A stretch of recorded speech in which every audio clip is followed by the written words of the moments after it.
దేవుని వాక్యమైన పరిశుద్ధ గ్రంథం బైబిల్లో నుండి ద్వితీయోపదేశకాండం 34వ అధ్యాయాన్ని చదువుకుంటాం. మోషే మోయాబు మైదానం నుండి ఎరుకు ఎదుటనున్న పిస్గా కొండ వరకు పోయి నెబో శిఖరమున కెక్కెను. అప్పుడు యెహోవా దాను వరకు గీలాదు దేశమంతయు, నఫ్తాలి దేశమంతయు, ఎఫ్రాయిము మనశ్శెల దేశమును, పశ్చిమ సముద్రం వరకు యూదా దేశమంతయు, దక్షిణ దేశమును, సోయారు వరకు ఈతు చెట్లు గల ఎరికో లోయ చుట్టూ మైదానమును అతనికి చూపించెను. మరియు యెహోవా అతనితో ఇట్లనెను, నీ సంతానమునకు ఇచ్చేదనని అబ్రహాం, ఇస్సాకు, యాకోబులకు నేను ప్రమాణం చేసిన దేశం ఇదే. కనులార నేను దాన్ని చూడనిచ్చితిని గాని నీవు నది దాటి అక్కడికి వెళ్ళకూడదు. యెహోవా సేవకుడైన మోషే యెహోవా మాట చొప్పున మోయాబు దేశంలో మృతి పొందెను. బెత్వయేరు ఎదుట మోయాబు దేశంలోనున్న లోయలో అతడు పాతి పెట్టబడెను. అతని సమాధి ఎక్కడున్నదో నేటి వరకు ఎవరికీ తెలియదు. మోషే చనిపోయినప్పుడు 120 సంవత్సరముల ఈడు గలవాడు. అతనికి దృష్టి మాంద్యం లేదు, అతని సత్వ తగ్గలేదు. ఇశ్రాయేలీయులు మోయాబు మైదానములలో మోషేను బట్టి 30 దినములు దుఃఖం సల్పగా మోషేను గుర్చిన దుఃఖము సలిపిన దినములు సమాప్తమాయెను. మోషే తన చేతులను నూను కుమారుడైన యెహోషువ మీద ఉంచి ఉండెను గనక అతడు జ్ఞానాత్మ పూర్ణుడాయను. కాబట్టి ఇశ్రాయేలీయులు అతని మాట విని యెహోవా మోషేకు ఆజ్ఞాపించినట్లు చేసిరి. ఐగుప్తు దేశంలో ఫరోకును అతని సేవకులకందరికీ అతని దేశమంతటికి ఏ సూచక్రియలను మహత్కార్యములను చేయుటకు యెహోవా అతని పంపెనో వాటి విషయంలోనూ ఆ బాహుబలమంతటి విషయంలోనూ మోషే ఇశ్రాయేలుల జనులందరి కనుల ఎదుట కలగజేసిన మహాభయంకర కార్యముల విషయంలోనూ యెహోవాను ముఖాముఖిగా ఎరిగిన మోషే వంటి ఇంకొక ప్రవక్త ఇశ్రాయేలులో ఇది వరకు పుట్టుండలేదు. ప్రభు ఈ వాక్య భాగాలను దీవించున్నట్టుగా చిన్న ప్రార్థన చేసుకుంటాం. ప్రేమగల తండ్రి, దయగల ప్రభా, మీకెంతో నాలుగు స్తోత్రం చెల్లిస్తూ నేను స్తుతిస్తూ ఆరాధిస్తుంటున్నాం. 34వ అధ్యాయం ద్వితీయోపదేశకాండం మరి చదువుకోవడానికి మీరు సహాయపడుతొచ్చినందుకే స్తోత్రములు. నీ వాక్యము మాకు అనుగ్రహించి మమ్మలను తృప్తిపరచమని యేసు ప్రభువారి శ్రేష్టమైన నామం పేరట స్తుతించి ప్రార్థించి అడిగి వేడుకుంటున్నాం తండ్రి, ఆమెన్. ప్రియమైన సోదరి సోదరులారా, ద్వితీయోపదేశకాండం 33వ అధ్యాయంలో మరి మోషే మృతి నందక మునుపు అతడు ఇశ్రాయేలులను ఈ రీతిగా దీవిస్తూ వచ్చినాడు. 33వ అధ్యాయం మొదటి వచనంలో ఒక శ్రేష్టమైనటువంటి మాటను మనం చూడగలం. దైవజనుడైన మోషే అనేటటువంటి మాట. ఈ మాట మనము ఇక్కడ మాత్రమే మనం చూడగలం. ఆదికాండము, నిర్గమకాండము, సంఖ్యాకాండము, లేవియాకాండము, ద్వితీయోపదేశకాండము, ఈ 5 కాండాలను మోషే మరి రాసినప్పటికీ, అనగా దేవుడు అతనికి ఆజ్ఞాపించిన కొలది అతడు రాసినప్పటికీ చివర మాత్రమే ఈ పదం మనం చూడగలం, దైవజనుడైన మోషే అని. ప్రియమైన సోదరి సోదరులారా, ఎన్నో ఆశ్చర్యకార్యములు దేవుని నుండి మోషే జరిగిస్తూ వచ్చినాడు. మరి ఐగుప్తుల 10 సూచక్రియలను మరి ఇశ్రాయేలుల కనులెదుట ఫరో ఐగుప్తుల కనులెదుట మరి జరిగిస్తూ వచ్చినాడు. ఎర్ర సముద్రం 2గా పాయలైన సంగతి మోషే జీవితంలోనే జరిగింది. అంతేకాదు, పగలు మేఘస్తంభం, రాత్రి అగ్నిస్తంభంలో దేవుడు ఇశ్రాయేలులకు ప్రత్యక్షమవడం, వారిని కాపాడడం, మన్నా అనుగ్రహించడం, ఇలాంటి కార్యాలు. అంతేకాదు, మనుషులకు అవసరమైన ధర్మశాస్త్రము మరి దేవుడు మోషే ద్వారా ఇశ్రాయేలులకు అనుగ్రహించిన విధానం ఎన్ని చూసినప్పుడు మనకు ఆశ్చర్యం కలుగుతుంది. ద్వితీయోపదేశకాండం 33వ అధ్యాయం 4వ వచనంలో మోషే మనకు ధర్మశాస్త్రమును విధించెను, అది యాకోబు సమాజ స్వాస్థ్యం. ఇశ్రాయేలులకు ఏదైనా ఆస్తి అది ఏదైనా ఉందంటే భూమి మీద వారికి దేవుడిచ్చినటువంటి వాక్యమే వారి ఆస్తి. ఇదే సంగతి దేవుని వాక్యంలో కీర్తనల గ్రంథంలో మరి చూడగలం. 147వ అధ్యాయం కీర్తనల గ్రంథం 147వ అధ్యాయంలో మరి ఈ మాటలు చదవగలం. ఇశ్రాయేలులను దేవుడు ఏ రీతిగా ఆశీర్వదించినాడు. 147వ అధ్యాయం 19 వచనం, ఆయన తన వాక్యం యాకోబునకు తెలియజేసెను, తన కట్టడలు తన న్యాయ విధులను ఇజ్రాయేలులకు తెలియజేసెను. ఏ జన్మనకు ఆయన ఇలాగూ చేసి ఉండలేదు. ఆయన న్యాయ విధులు వారికి తెలియకై ఉన్నవి. యెహోవాను స్తుతించుడి. నిజంగా ఇజ్రాయేలులకు ఆస్తి ఏంటిదనంటే దేవుడు మోషే ద్వారా ఇచ్చినటువంటి ధర్మశాస్త్రమే. ఎందుకంటే ఆయన తన వాక్యాన్ని యాకోబునకు తెలియజేసినాడు, తన కట్టడలు తన న్యాయ విధులు ఇజ్రాయేలులకు తెలియజేసినాడు. ఏ జనాంగానికి కూడా అలాగూ చేసి ఉండలేదు. ఆయన న్యాయ విధులు వారికి తెలియకై ఉన్నవి. యెహోవాను స్తుతించుడి. కాబట్టి ఆయన ఇచ్చిన ఆజ్ఞలను బట్టి, ఆయన ఇచ్చిన న్యాయ విధులను బట్టి, ఆయన ఇచ్చిన కట్టడలను బట్టి వారు దేవుని స్తుతించాలి అని మరి దేవుడు వారికి తెలియజేస్తూ ఉంటున్నాడు. కారణం ఏమిటి ఇదే ద్వితీయోపదేశకాండం 4వ అధ్యాయంలో మరలా మనం ఒక శ్రేష్టమైనటువంటి వాక్య భాగాన్ని చదువుకుంటాం. ద్వితీయోపదేశకాండం 4వ అధ్యాయం 4వ వచనం, మీ దేవుడైన యెహోవాను హత్తుకుని మీరందరూ నేటి వరకు సజీవులై ఉన్నాడు. నా దేవుడైన యెహోవా నాకు ఆజ్ఞాపించినట్లు మీరు స్వాధీనపరుచుకునబో దేశంలో మీరు ఆచరింపవలసిన కట్టడలను విధులను మీకు నేర్పితిని. ఈ కట్టడలన్నింటినీ మీరు గైకొని అనుసరింపవలేను. వాటిని గురించి విను జనముల దృష్టికి అదే మీకు జ్ఞానం. ప్రియమైనటువంటి వారలారా, దేవుడు తన న్యాయ విధులు, తన కట్టడలు, తన ఆజ్ఞలు మరి ఎన్నిటిని ఇజ్రాయేలులకు అనుగ్రహించినాడు. వాటిని గురించి విను జనుల దృష్టికి అదే వారికి జ్ఞానం, అదే వివేకం.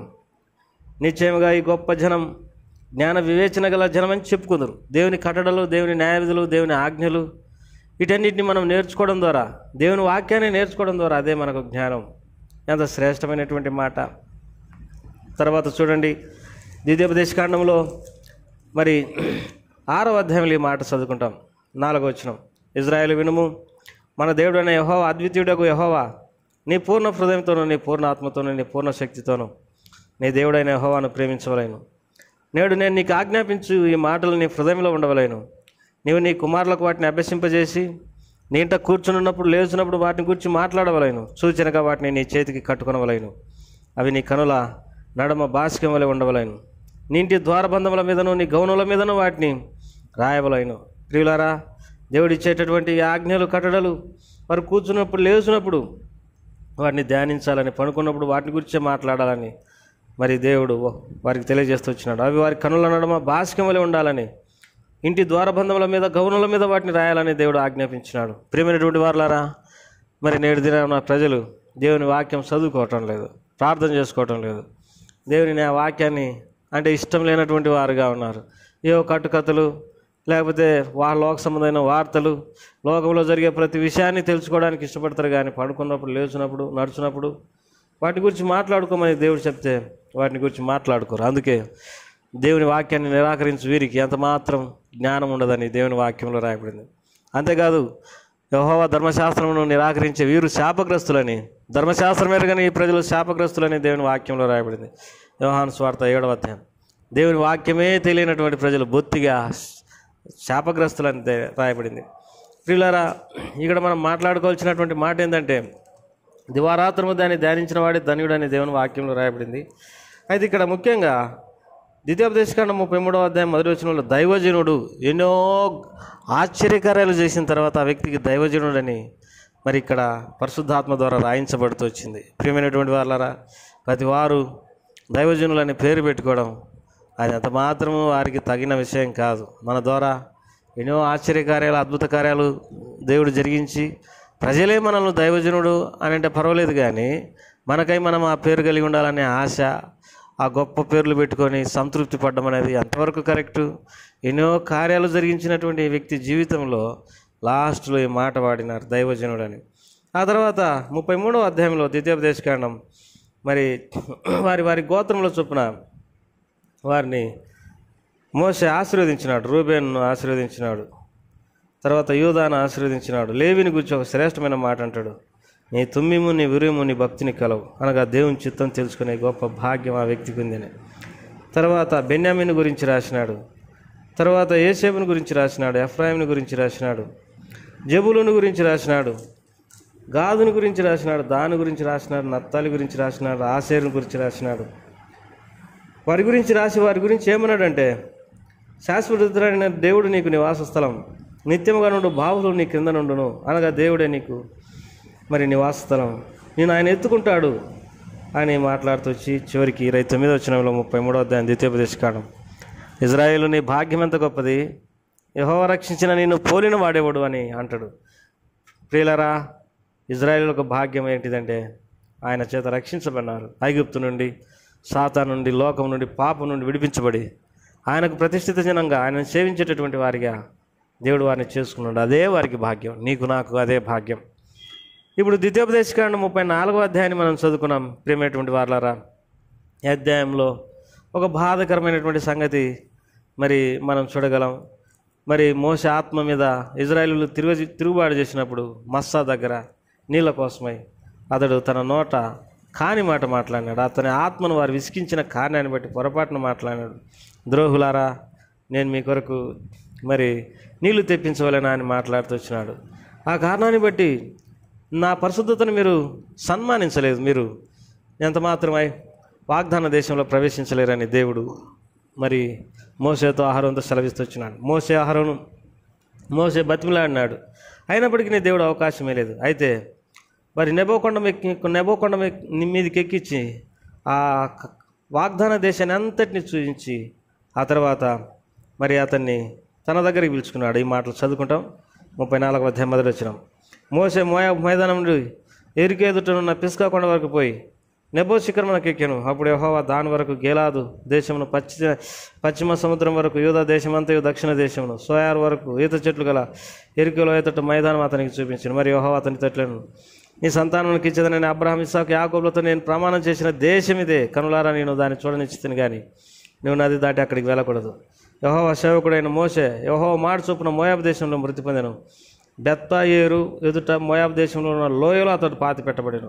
కానీ అతని సమాధి బెత్తాయేరు మోయాబు ఎదుట ఉన్న దేశంలో అతడు పాతి పెట్టబడిండు. అతడి సమాధి ఎక్కడ ఉన్నాడో నేటి వరకు ఎవరికి తెలియదు. దేవుడు అతని సమాధిని దాచినాడు. ఎందుకు కారణం అంటే మరి మోషే మరి సర్పం కాటు చూసినవాడు ప్రతివాడు దాన్ని చూసి మరి బతుకుతారన్నప్పుడు దానికి నిహుష్ఠానం అనే పేరు పెట్టి దానికి మొక్కినారు. కాబట్టి ఇప్పుడు అతని సమాధి ఉంటే అతని సమాధిని కూడా మొక్కుతారనేది ఆ దేవునికి అర్థమయ్యా అది కనపరాకుండా చేసినాడు. 120 సంవత్సరాల ఈడుగలవాడు అతడు చనిపోయాడు. అయితే దుష్టిమాందం లేదు, సత్వర తగ్గలేదు. ఆ తర్వాత యెహోషువను దేవుడు నాయకునిగా ఎన్నుకున్నాడు. ప్రియమైనటువంటి వారలారా, చివరికి ఒక మాట ఉంది. యెహోవాను ముఖాముఖి ఎరిగినటువంటి మోషే వంటి ఇంకొక ప్రవక్త ఇజ్రాయేలులో ఇదివరకు పుట్టలేదు. ముఖాముఖిగా దేవుని ఎరిగినటువంటి వాడు, స్నేహితునితో తన స్నేహితుడు మాట్లాడినట్లుగా దేవుడు మోషేతో మాట్లాడుతూ వచ్చినాడు. తన కంఠస్వరంతో అతనికి మరి మాట్లాడుతూ వచ్చినాడని దేవుని వాక్యంలో రాయబడింది. ఎంత శ్రేష్టమైనటువంటి సంగతులు ఈ 2 అధ్యాయాలు చదువుకున్నాం.